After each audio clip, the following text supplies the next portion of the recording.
Les événements étranges et inquiétants qui se sont produits mardi dernier dans le sud des États-Unis ont laissé des millions de personnes choquées et effrayées. Un ciel rouge sang, des sons mystérieux de trompettes et des inondations catastrophiques se sont réunis dans une séquence effrayante. Nous assistons au déroulement de prophéties dans des villes comme Dallas, Houston et San Antonio, ainsi que dans certaines parties de la Louisiane. Le ciel a pris une teinte rouge sang profonde qui a persisté pendant des heures, un phénomène inquiétant qui défiait toute explication ordinaire. Alors que les météorologues se sont empressés de fournir des explications scientifiques basées sur les conditions atmosphériques, beaucoup ont eu le sentiment que quelque chose de bien plus important était en jeu, quelque chose qui transcendait les limites des simples conditions météorologiques. Le mystère s'approfondit. Quelques jours seulement avant que le ciel ne devienne cramoisi à travers le Texas, des rapports ont fait état d'étranges sons de trompettes venant du ciel. Des sons qui étaient tout sauf ordinaires. Il ne s'agissait pas de bruits fugitifs ou de perturbations aléatoires, mais de sons profonds et résonnants qui semblaient se répercuter dans l'atmosphère elle-même, ressentis par des centaines, voire des milliers de personnes dans diverses régions. Ces sons de trompettes ont duré jusqu'à 20 minutes continues et implacables, comme si le ciel gémissait de tristesse ou d'avertissement. Un habitant de Dallas se souvient, c'était un son qui transperçait votre âme, tandis qu'un autre le comparait au réveil venu du ciel qui vous secouait, que vous le vouliez ou non. La sensation n'était pas seulement auditive, c'était comme un avertissement divin, un signal d'alarme. L'étrange similitude entre ces sons et le concept biblique des trompettes divines, tel que décrit dans le livre de l'Apocalypse, n'a fait qu'amplifier la tension. Dans l'Apocalypse, les sons de trompette annoncent des moments de jugement, chacun marquant le début d'une nouvelle vague d'événements prophétiques.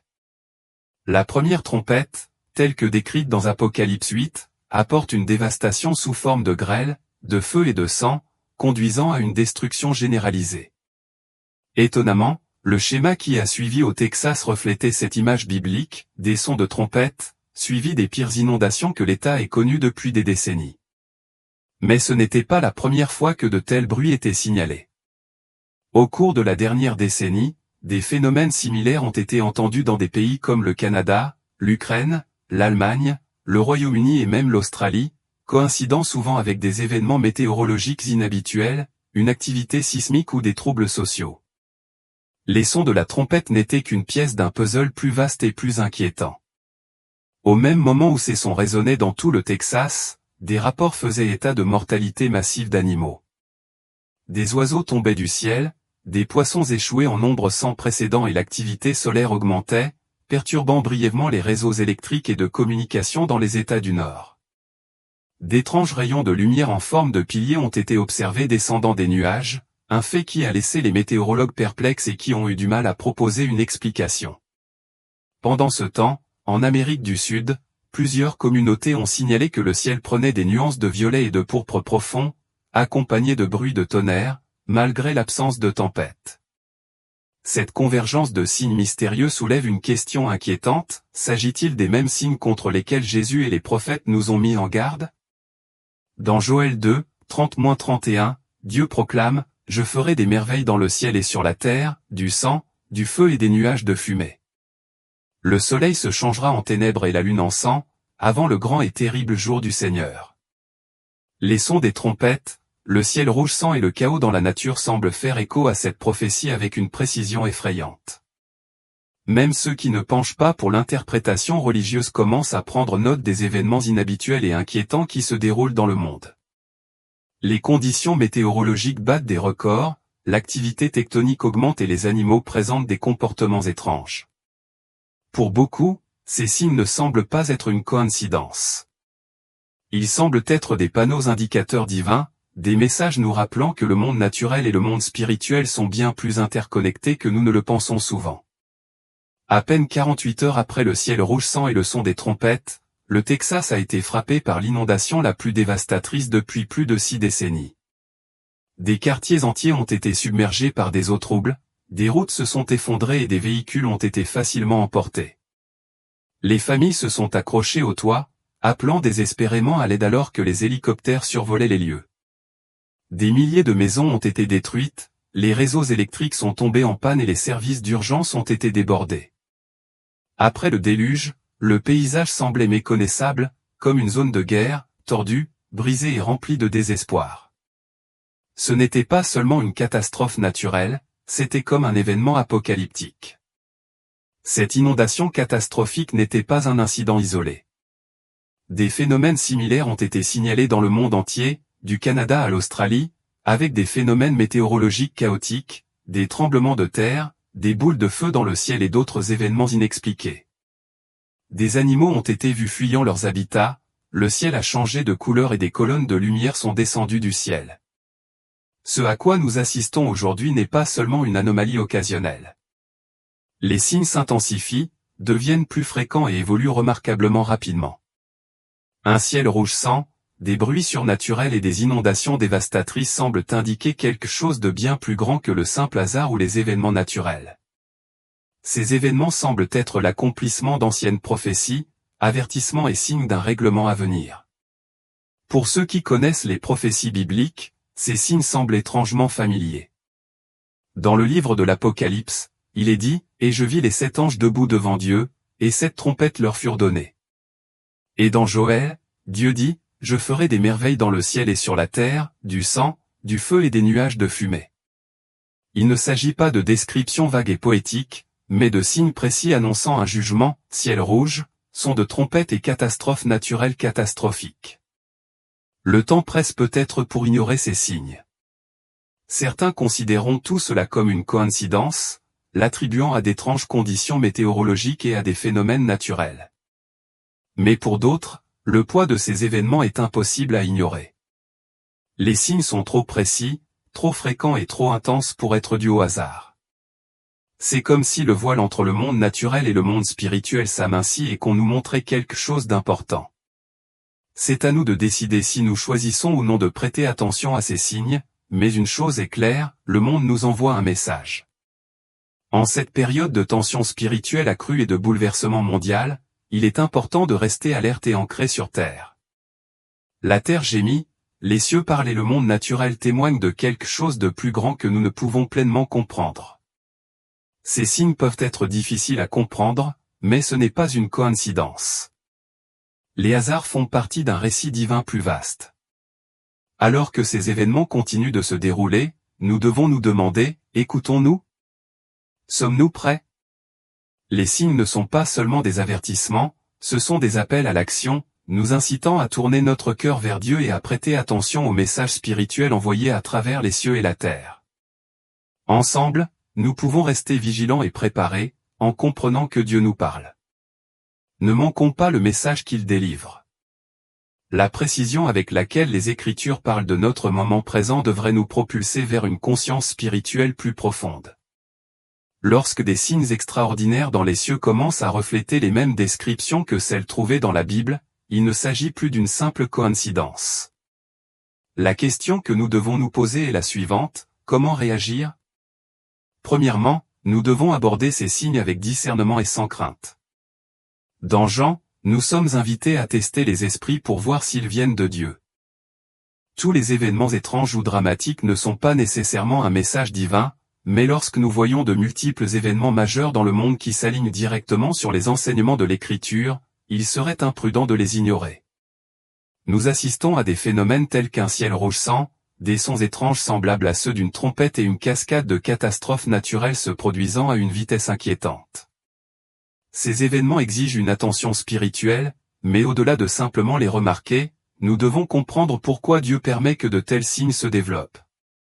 Ces événements ne visent pas à nous semer la terreur. Ils sont plutôt conçus pour nous éveiller à une conscience plus profonde de sa présence.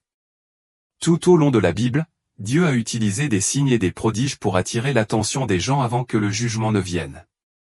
Prenons l'exemple des plaies en Égypte. Il ne s'agissait pas de simples punitions, mais d'une confrontation entre le seul vrai Dieu et les faux dieux que l'Égypte avait adorés, un avertissement direct accompagné d'une invitation au repentir. Les signes que nous voyons aujourd'hui transmettent un message similaire. Dans un monde obsédé par les idoles de l'argent, du pouvoir et de soi, notre réponse à ces signes doit être enracinée dans la prière et le repentir. Dans le livre de Joël, il est dit, « Déchirez votre cœur et non vos vêtements, revenez à l'Éternel votre Dieu car il est miséricordieux et compatissant, lent à la colère et riche en amour. » Ces signes ne sont pas seulement des phénomènes cosmiques, ce sont des appels divins au retour à Dieu pendant qu'il est encore temps. Les cieux rouges sang nous rappellent le sacrifice du Christ, symbole ultime de l'amour. Les sons de trompette servent d'appel ancien à se préparer, à se réveiller et à être prêt. Si vous sentez Dieu remuer votre esprit, ne tardez pas, comme nous le rappelle 2 Corinthiens, c'est maintenant le temps de la faveur de Dieu, c'est maintenant le jour du salut. Alors, quelles actions concrètes devrions-nous entreprendre en réponse à ces signaux? Tout d'abord, renforcez vos fondations spirituelles. Jésus a partagé une parabole de 2 bâtisseurs, l'un qui a construit sa maison sur le rocher et l'autre sur le sable. Quand la tempête est arrivée, seule la maison bâtie sur le roc a tenu bon. De même, notre foi doit être bâtie sur un terrain solide et inébranlable. Engagez-vous à prier quotidiennement, plongez-vous dans les Écritures et assurez-vous que votre vie est ancrée dans la vérité de la parole de Dieu. Ensuite, trouvez et connectez-vous avec une communauté de croyants. Le livre des Hébreux nous encourage à ne pas négliger la réunion, d'autant plus que ce jour approche.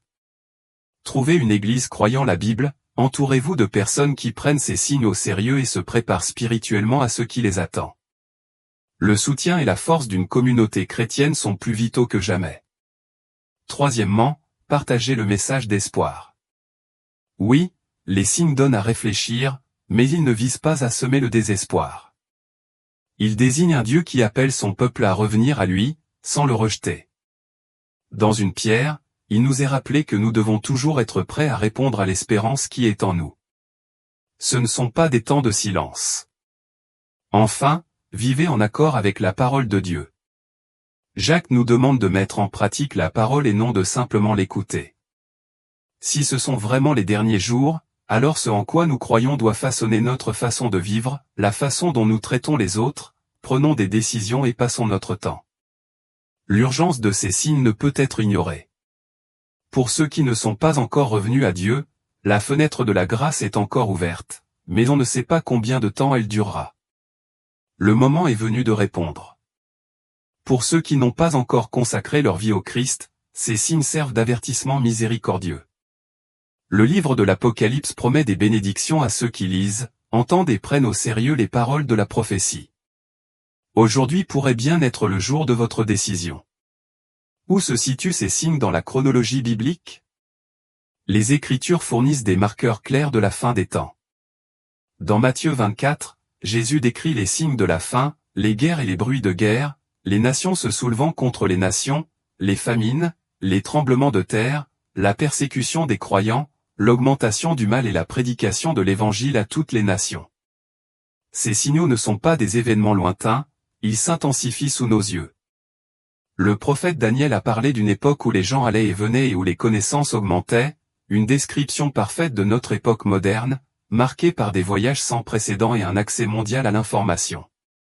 Le ciel rouge sang et les sons mystérieux de trompettes s'alignent précisément sur les signes décrits dans Joël 2 et Apocalypse 8, qui apparaissent juste avant les jugements finaux de Dieu. Bien que personne ne puisse prédire le jour ou l'heure exacte, Jésus a ordonné à ses disciples de reconnaître la saison. 1 Thessaloniciens nous le rappelle, mais vous, frères et sœurs, n'êtes pas dans les ténèbres pour que ce jour vous surprenne comme un voleur. Nous sommes appelés à être alertes, vigilants et spirituellement éveillés. Ce qui rend les signes actuels si remarquables, c'est la clarté avec laquelle ils s'alignent sur les prophéties bibliques. Les sons des trompettes et le ciel rouge sang ne sont pas de vagues symboles ou de simples coïncidences, ce sont des signes explicites décrits dans les Écritures. Ils sont destinés à nous réveiller, pas à nous embrouiller. Si vous pensez que nous assistons à l'accomplissement d'une prophétie, écrivez, vigilant, dans les commentaires et assurez-vous de vous abonner pour plus d'informations bibliques au fur et à mesure que ces événements se déroulent. Ces signes nous rappellent que le temps est peut-être plus court qu'on ne le pense. Si votre cœur n'est pas en accord avec Dieu, c'est le moment de le chercher. Dans Matthieu 25, Jésus raconte la parabole des 10 vierges attendant l'époux. 5 étaient sages et gardaient de l'huile dans leurs lampes, tandis que les 5 autres étaient insensés et mal préparés. Lorsque le marié arrivait, seuls ceux qui étaient prêts étaient autorisés à entrer au banquet de mariage. La porte était fermée pour le reste. Jésus a averti, « Soyez prêts aussi, car le Fils de l'homme viendra à l'heure où vous vous y attendez le moins. » La préparation spirituelle n'est pas une question de peur, mais de fidélité. C'est vivre chaque jour avec un but, de l'amour et de l'espoir, comme si aujourd'hui pouvait être le jour du retour du Christ. Pour ceux qui se sont éloignés de Dieu, ces signes sont un appel affectueux à rentrer chez eux. Dans l'Apocalypse, nous voyons une belle image de Jésus debout à la porte et frappant en disant, « Si quelqu'un entend ma voix et ouvre la porte, j'entrerai et mangerai avec cette personne, et elle avec moi. » Peu importe jusqu'où vous avez parcouru, l'invitation reste ouverte. Le ciel rouge s'en rappelle le sacrifice du Christ, le prix qu'il a payé pour que nous puissions nous réconcilier avec Dieu. Si vous prenez la décision aujourd'hui de suivre le Christ ou de revenir à lui, écrivez « Je suis prêt » dans les commentaires. Cette communauté priera pour vous et vous accompagnera dans ce voyage. Prions ensemble, Père Céleste, nous reconnaissons ces signes comme vos avertissements miséricordieux. Accorde-nous le discernement pour comprendre les temps et le courage de vivre fidèlement. Pour ceux qui prennent la décision de vous suivre aujourd'hui, renforce leur détermination et les entoure de soutien. Aide-nous à être une lumière dans ce monde qui s'assombrit, en partageant ton espoir avec ceux qui ont peur. Merci de nous aimer suffisamment pour nous prévenir avant le procès. Au nom de Jésus, Amen. Si vous avez fait cette prière, écrivez Amen dans les commentaires ci-dessous.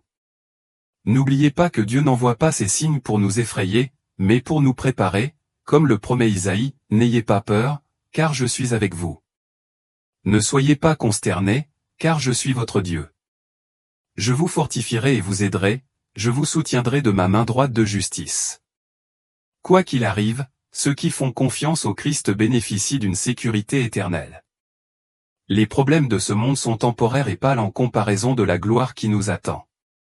Restez à l'écoute, fidèles et connectés ici pour plus d'informations bibliques à mesure que ces signes continuent de se développer. Que Dieu vous bénisse et à bientôt dans la prochaine vidéo. Le ciel rouge sang n'était pas seulement un spectacle inhabituel, c'était un présage puissant, un avertissement que quelque chose de profond se déroulait dans notre monde. C'était un signe que nous ne pouvions plus ignorer ou fermer les yeux. La frontière entre ce que nous savions et ce qui dépassait notre compréhension commençait à s'estomper. Le ciel rouge était le premier indice indubitable. Alors qu'il le surplombait, quelque chose d'étrange se produisit, le temps lui-même semblait déformé. Le passé et le futur se sont heurtés et le présent a été suspendu. C'était comme si le ciel lui-même parlait, exigeant notre attention, et nous n'avions d'autre choix que d'écouter. Puis vint le 22 mars 2025, une date qui restera gravée à jamais dans la mémoire de ceux qui en furent témoins. Ce jour-là, un bruit glacial a rempli l'air de Dallas, de Houston et de la Louisiane. Ce n'était pas le vent ou le bourdonnement habituel de la vie urbaine, c'était quelque chose de plus profond, de plus inquiétant. Un gémissement retentissant et puissant, en partie trompette, en partie quelque chose que les mots ne pouvaient même pas commencer à décrire. Pendant 3 longues minutes, tout s'est figé. Les gens étaient sous le choc, les yeux écarquillés, figés sur place par le son incompréhensible qui remplissait l'air. Ce n'était pas naturel, cela défiait toute explication. Les météorologues et les scientifiques étaient stupéfaits. Ce n'était pas la météo, ce n'était rien qu'ils avaient rencontré auparavant. C'était étrange, comme si cela venait d'un tout autre royaume.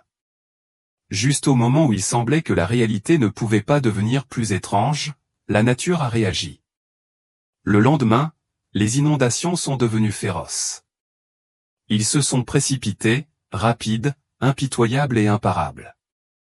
Dallas, Houston, Louisiane, des villes et des quartiers entiers ont été engloutis. Des rues entières, des maisons et même des communautés entières ont disparu sous les eaux.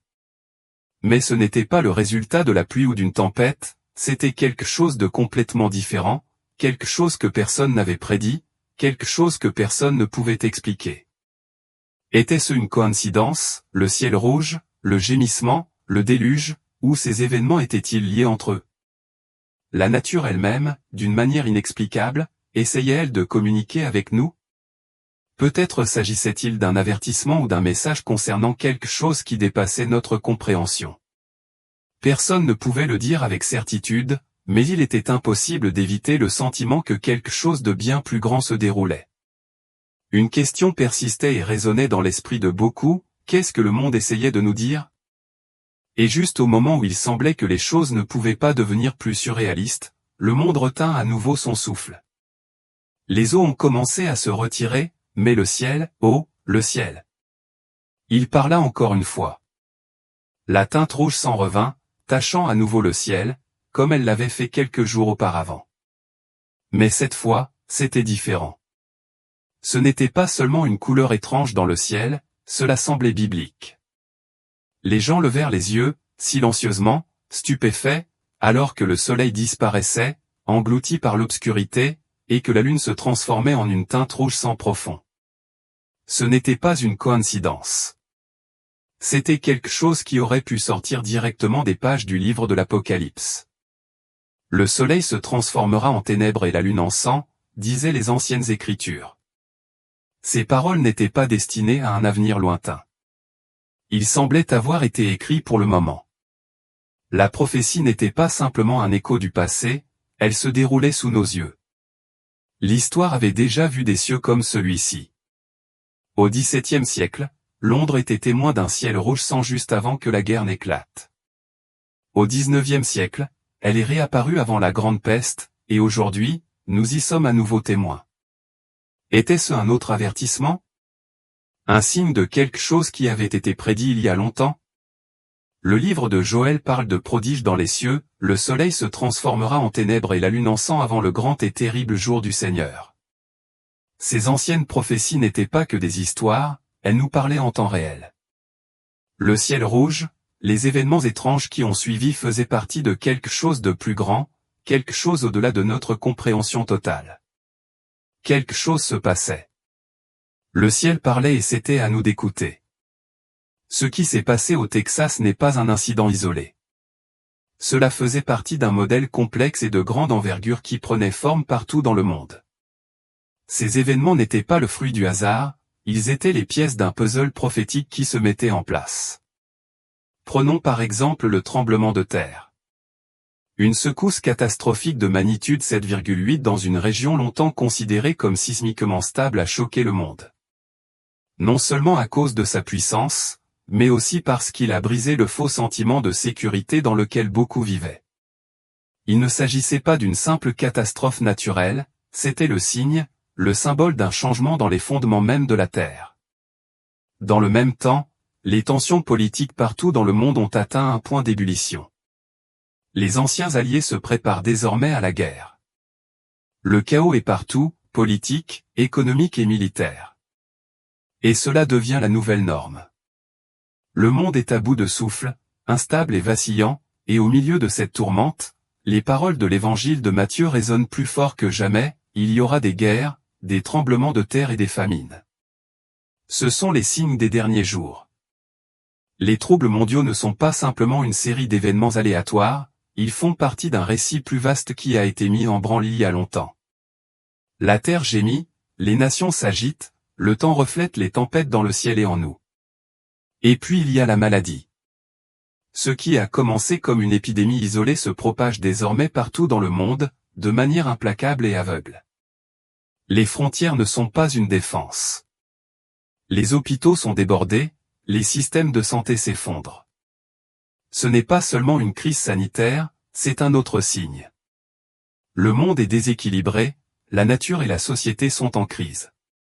Les signes sont indéniables, tremblements de terre, guerre, maladie. Ces avertissements prophétiques se déroulent sous nos yeux. Et maintenant, nous ne sommes pas au bord du changement, nous le vivons. La terre a parlé, les cieux ont prévenu. Le monde change. La question est maintenant, comment allons-nous réagir? Ces signes ne sont pas là pour nous effrayer, ils sont là pour nous réveiller. Depuis trop longtemps, nous sommes prisonniers de la monotonie de la vie quotidienne, bercés par un faux sentiment de sécurité. Mais il est temps de se réveiller.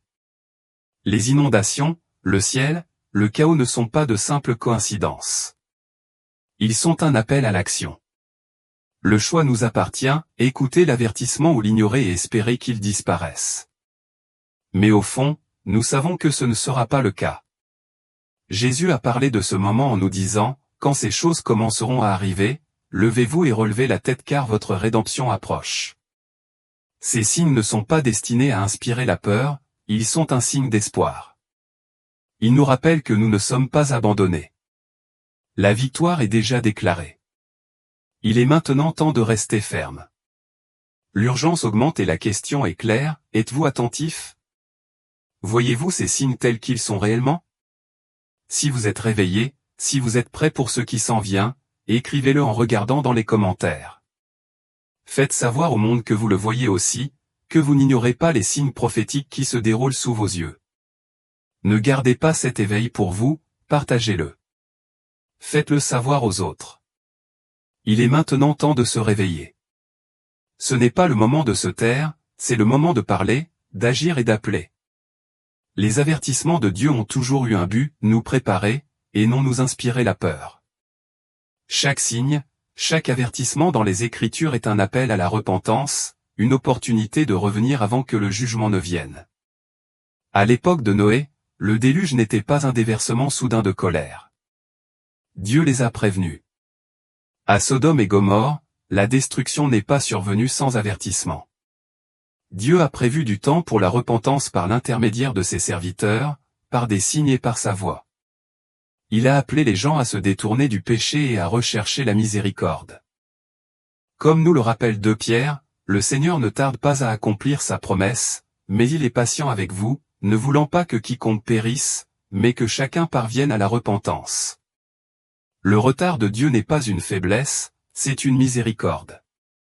Cela nous donne le temps, non pas d'avoir peur, mais de nous préparer. Et maintenant, le même schéma se développe.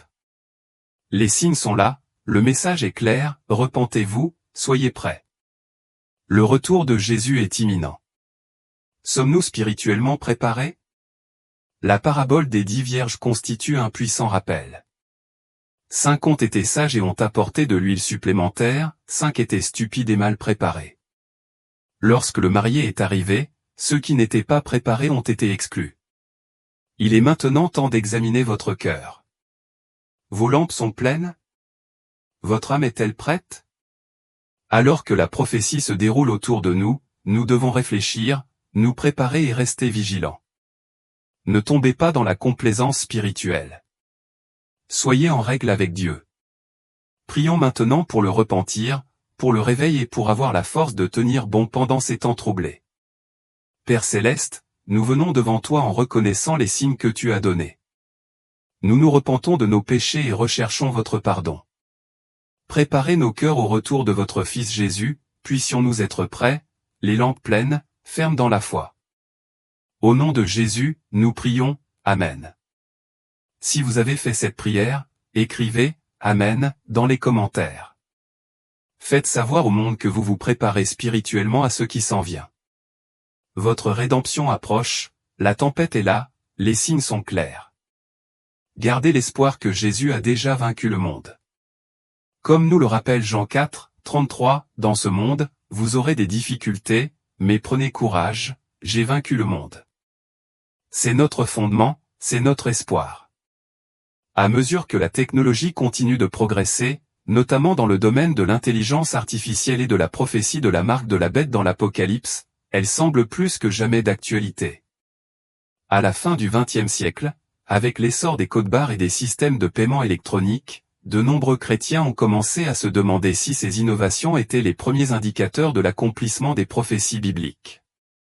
La spéculation s'est développée au cours des années 1970 et 1980, alors que les dirigeants chrétiens entretenaient l'idée d'un futur gouvernement mondial qui pourrait imposer un contrôle économique au moyen de marques visibles, de codes barres, de tatouages ou même de puces électroniques implantées. Cette théorie était largement basée sur Apocalypse 13, 1-17, qui dit « Personne ne peut acheter ou vendre sans la marque ».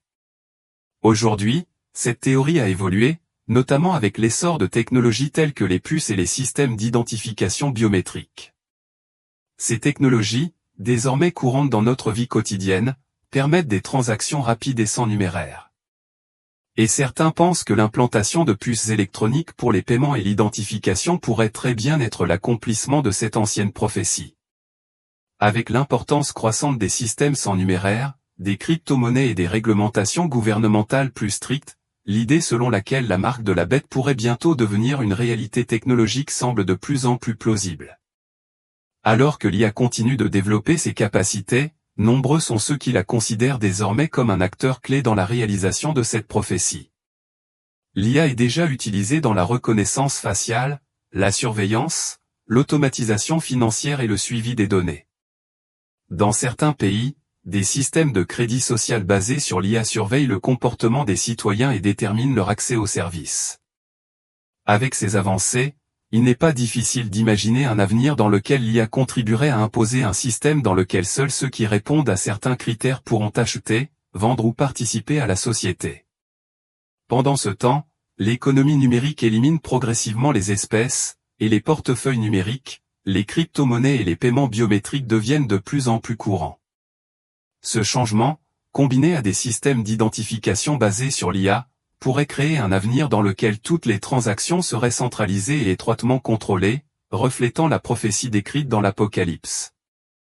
De plus, des entreprises comme Neuralink repoussent les limites du possible en développant des interfaces cerveau-ordinateur qui pourraient connecter directement l'esprit humain à l'IA.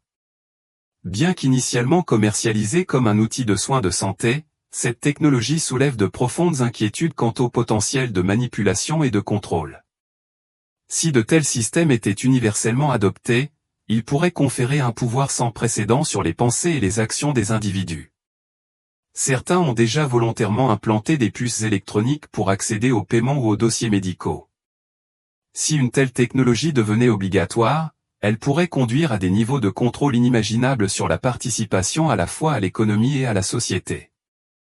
Alors que les systèmes s'ennumérairent, les identifications biométriques et les technologies basées sur l'IA continuent de se développer, la question se pose, allons-nous vers un avenir de contrôle total? La technologie, autrefois un outil pratique, devient de plus en plus essentielle à la participation à la société, et l'IA, qui joue un rôle central dans la conduite de ces changements, sera bientôt en mesure non seulement d'améliorer l'efficacité, mais également de permettre une surveillance et un contrôle complet de nos systèmes économiques et sociaux. Alors que nous avançons dans un monde de plus en plus axé sur la technologie, nous devons nous demander, allons-nous vers plus de liberté et d'autonomie, ou ouvrons-nous la voie à une société contrôlée et autoritaire? À mesure que la portée de l'IA s'étend au-delà des sphères économiques et sociales et s'étend au domaine de la spiritualité, la question devient encore plus urgente. Au Japon, des moines robots dotés d'intelligence artificielle dirigent désormais les cérémonies religieuses, et des programmes d'intelligence artificielle sont en cours de développement pour offrir une guidance spirituelle personnalisée. Certains spéculent que l'IA pourrait même devenir l'autorité centrale d'une nouvelle religion mondiale, remplaçant la foi traditionnelle par un système de croyances algorithmiques basé sur les données. Cela soulève une possibilité effrayante, l'IA, sous le contrôle d'un futur gouvernement mondial, pourrait-elle devenir le leader spirituel du monde? Serait-ce le même outil que celui utilisé par l'Antéchrist pour établir un système de culte mondial unifié et contrôlé? Apocalypse 13 parle d'une époque où la bête exigera un culte mondial et imposera son contrôle sur l'humanité. Si l'IA continue de progresser, elle pourrait être l'instrument idéal pour réaliser cette prophétie, façonner nos croyances, manipuler nos émotions et supprimer toute forme de dissidence. Imaginez un système d'IA qui agit comme un leader spirituel mondial, offrant des messages personnalisés et des expériences de culte adaptées à chaque individu. Dans un monde de plus en plus dépendant de la technologie, un tel système pourrait apparaître comme une évolution naturelle de la foi, basée non pas sur des croyances, mais sur des données. Si l'accès aux ressources, la participation économique et même les libertés personnelles étaient liées à l'acceptation de ce nouveau système de culte, la prophétie de l'Apocalypse pourrait devenir une réalité terrifiante. Alors que nous nous trouvons à la croisée des chemins, il est essentiel de nous demander, sommes-nous conscients des implications du chemin technologique que nous suivons? Sommes-nous préparés aux conséquences possibles d'un monde dans lequel l'IA dicte non seulement notre économie, mais aussi notre propre spiritualité? Les réponses sont plus urgentes que jamais.